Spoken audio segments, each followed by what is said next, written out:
اونٹ کی ہڈیاں جو ہیں جب وہ صاف ہو جاتی ہیں اس سے چکناہٹ سے، تو اس کے بعد ان کو کتابت کے لیے استعمال کیا جا سکتا ہے۔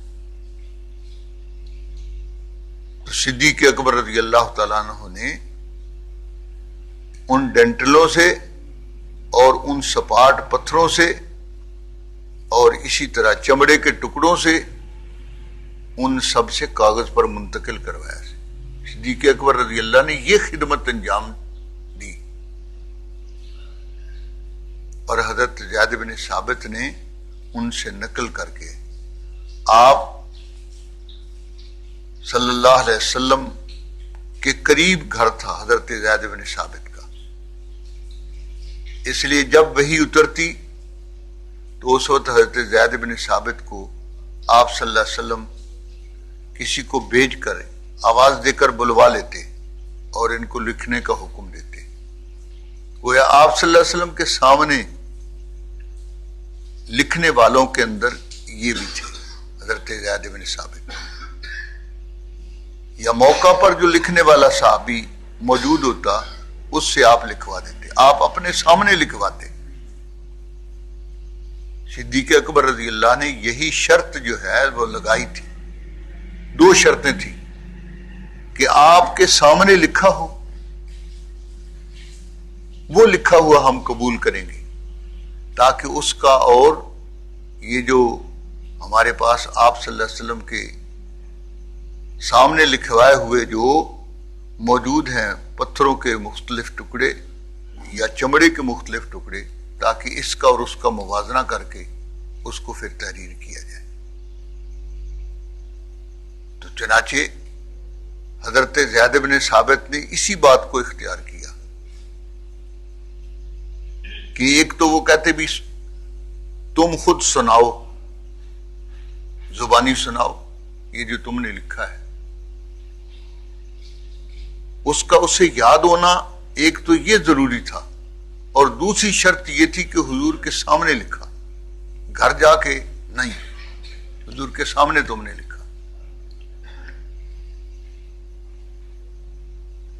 وہ اس قدر تحقیق کے ساتھ یہ لکھا گیا، اور حضرت زید بن ثابت رضی اللہ تعالیٰ عنہ کو ایک خصوصیت یہ بھی حاصل، جناب رسول اللہ صلی اللہ علیہ وسلم نے آخری رمضان کے اندر، آخری رمضان، اس میں آپ صلی اللہ علیہ وسلم نے قرآن مجید کا سارے قرآن کا دور کیا۔ دور کا معنی یہ ہوتا ہے حافظ ایک رکوع سناتا ہے دوسرے کو، دوسرا پھر وہی رکوع اس کو سناتا ہے، اس کو دور کہتے ہیں۔ آپ صلی اللہ علیہ وسلم کے ساتھ جبریل امین نے 2 مرتبہ قرآن کا دور کیا آخری رمضان میں، اور حضرت زید بن ثابت رضی اللہ تعالیٰ عنہ انہوں نے آپ صلی اللہ علیہ وسلم کے ساتھ بھی 2 مرتبہ دور کیا آخری جو رمضان تھا۔ اب گویا حضرت زید بن ثابت کے ذہن مبارک کے اندر وہ ترتیب بالکل محفوظ اور پیوست تھی جو آپ صلی اللہ علیہ وسلم کے ساتھ دور کی ترتیب تھی، اس لیے آیات کی ترتیب کے اندر بھی کوئی رد و بدل اس کا سوال ہی پیدا نہیں ہوتا۔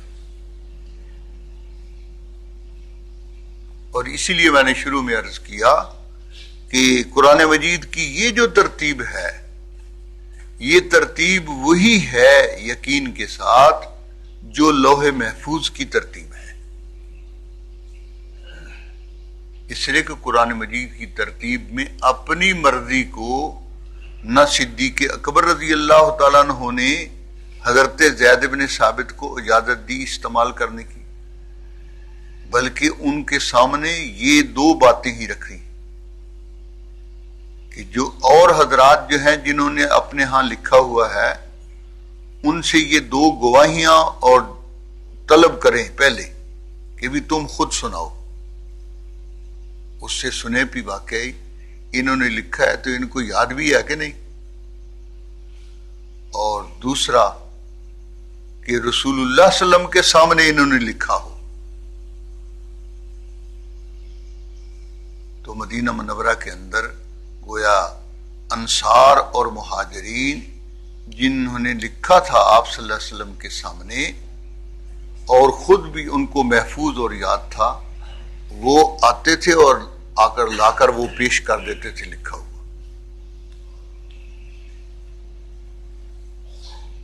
گویا دونوں طرف سے تصدیق ہو گئی.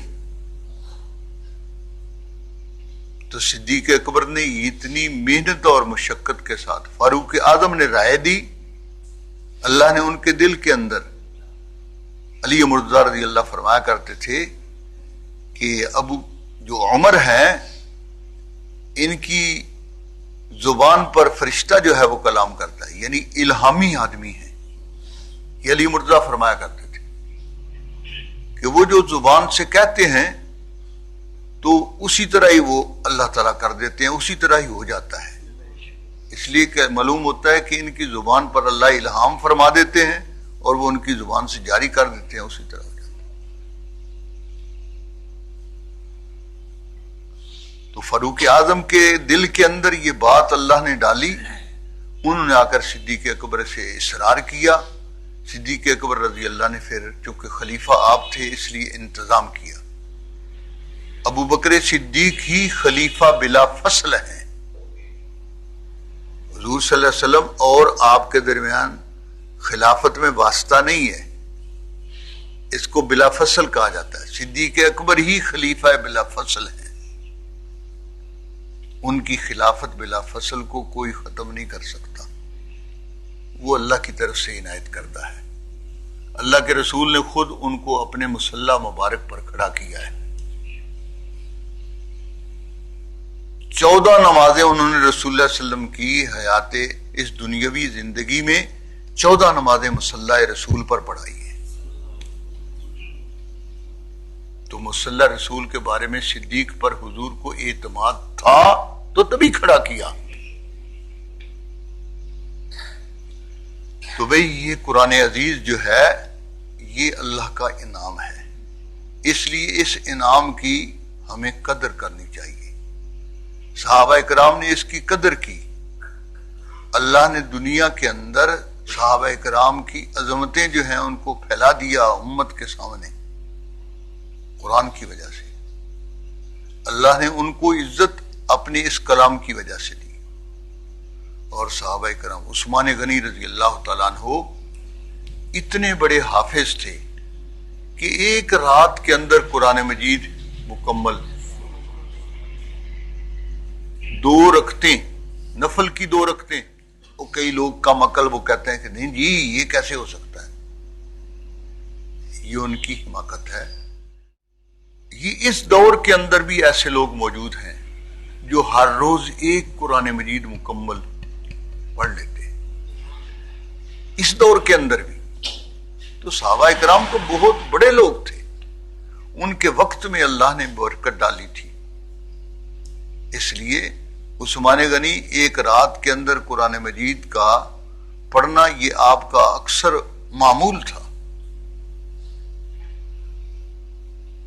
اور اس کے بعد جو تابعین کے بارے میں آتا ہے، فلاں تابعی جو ہے انہوں نے عشاء کے وضو سے فجر کی نماز پڑھی ہے تو قرآن مجید کی تلاوت کا شوق اور اس کی محبت ہے.